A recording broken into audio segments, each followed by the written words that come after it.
આમ આદમી પાર્ટીનું પ્રતિનિધિમંડળ ગુજરાત સરકારના મુખ્યમંત્રીની મુલાકાત લેવા ગાંધીનગર સ્વર્ણિમ સંકુલ ખાતે પહોંચ્યું હતું.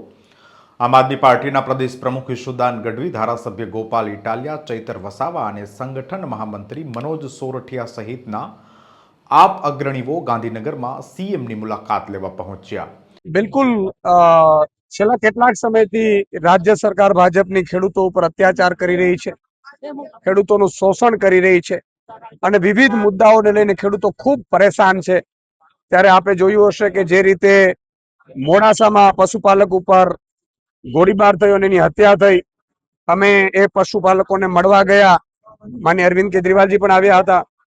આપણે જોયું હશે કે હળદરમાં જે રીતે ખેડૂતોને કરદામાં લૂંટ ચલાવવામાં આવતી હતી, કરદા પ્રથાથી, એ મામલામાં પણ આમ આદમી પાર્ટીએ જયારે મુદ્દો ઉઠાવ્યો તો ખૂબ મોટો મુદ્દો બન્યો અને અમારે આખી એપીએમસીઓમાં અમે 400 જેટલી નાની મોટી એપીએમસીઓ છે, એમાં હેલ્પલાઇન નંબર શરૂ કરતા બધી એપીએમસીઓમાંથી ખેડૂતોની ફરિયાદો આવવા માંડી કે અહીંયા પણ કરદા થાય છે, અહીંયા પણ ભાવમાં ગડબડ થાય છે, અહીંયા પણ કડના નામે લૂંટ કરવામાં આવે છે. એટલે અમે આમ આદમી પાર્ટીએ છેલ્લા 2 મહિનાથી લગભગ 8 થી 9 કિસાન મહાપંચાયતો આખા ગુજરાતમાં તમામ ઝોનમાં કરી છે. 8000 જેટલા ગામડાઓમાં ખેડૂત ન્યાય પંચાયત અંતર્ગત અમે સાઇન કેમ્પેન ચલાવ્યું છે અને લગભગ 80,000 જેટલા ખેડૂતોએ અમને છેલ્લા 2 મહિનામાં જ સમર્થન કર્યું છે. જે 11 મુદ્દા છે અમારા, અને એ 11 મુદ્દાને લઈને આજે માનનીય મુખ્યમંત્રી ભૂપેન્દ્રભાઈનો આજે અમે સમય માંગવામાં આવ્યો હતો. અમારું પ્રતિનિધિત્વ મંડળ, જેમાં માનનીય ગોપાલભાઈ છે, માનનીય ચેતરભાઈ છે, માનનીય અમારા મનોજભાઈ સોરઠિયા છે, અમારા તમામ લીડરો છે 11 થી 12. એ લીડરોને આજે અમે 11 જે અમારી માંગણીઓ છે ખેડૂતોની, એ માંગણીઓને લઈને અમે માંગપત્ર જે ખેડૂતોએ 80,000 ખેડૂતોએ જે સાઇન કેમ્પેન કરી અને લેખિતમાં આપ્યું છે, એ સહિતની અવગત કરાવવા માટે આજે અમે મુખ્યમંત્રીશ્રીને મળવાના છીએ. મુખ્યમંત્રીશ્રી આજે અમને સમય આપ્યો છે અને મુખ્ય માંગો અમારી એ છે કરદા પ્રથા બંધ કરવામાં આવે તમામ એપીએમસીઓમાં. તમામ એપીએમસીઓમાં જે ભાવફેર જે કરવામાં આવે છે, કડના નામે લૂંટ ચલાવવામાં આવે છે, એને બીજી જગ્યાએ લઈ જવાની કહેવામાં આવે છે કે તમે માલ અહીંયા પહોંચાડો. એ બધી જે વિવિધ પ્રકારની લૂંટો છે, એ લૂંટો બંધ કરવામાં આવે.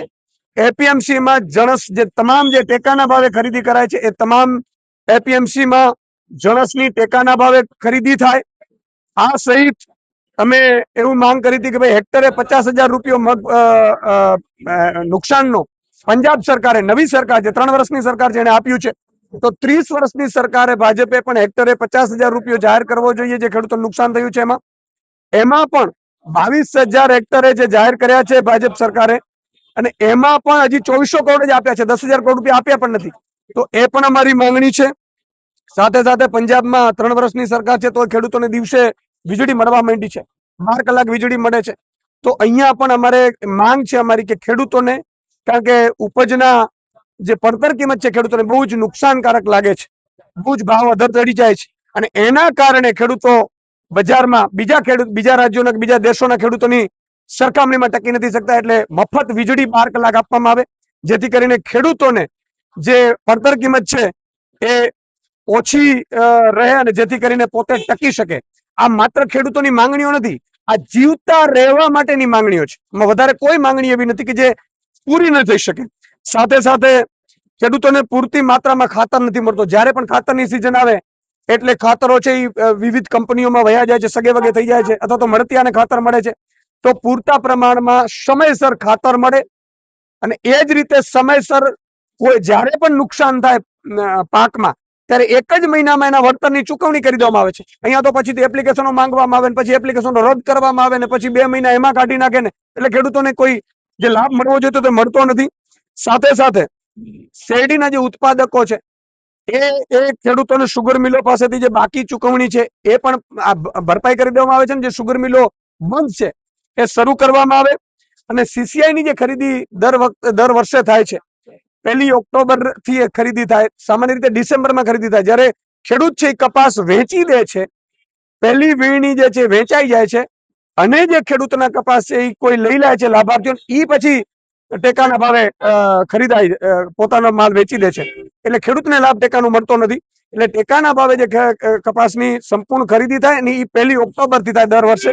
એ માંગણી છે. સાથે સાથે હાઈ ટેન્શન લાઈન આખા ગુજરાતમાં બેફામપણે કંપનીઓ કલેક્ટરના માધ્યમથી એ નાખી દે છે, અને જેથી કરીને એને નથી તો પૂરતું વળતર મળતું અને તમામ પોલીસ કાફલો અત્યાચાર કરે છે. આ સહિતના 11 મુદ્દાઓને લઈને આજે અમે મુખ્યમંત્રીશ્રીને રજૂઆત કરવાના છીએ અને અમને પૂરો વિશ્વાસ છે કે મુખ્યમંત્રીશ્રી આને પોઝિટિવ લેશે અને જો આગામી સમયમાં નહીં લે તો આમ આદમી પાર્ટી જન આંદોલન છેડશે. તો આપે સાંભળ્યું કે ઈસુદાન ગઢવીએ એવું કહ્યું કે જો ખેડૂતોના મુદ્દે અમારી માંગણીને સરકાર દ્વારા સકારાત્મક રીતે લેવામાં નહીં આવે તો આમ આદમી પાર્ટી જન આંદોલન કરશે. સમાચારોમાં અત્યારે બસ આટલું જ. પડે પડની અપડેટ્સ માટે જોતા રહો સ્વરાજ. ધન્યવાદ.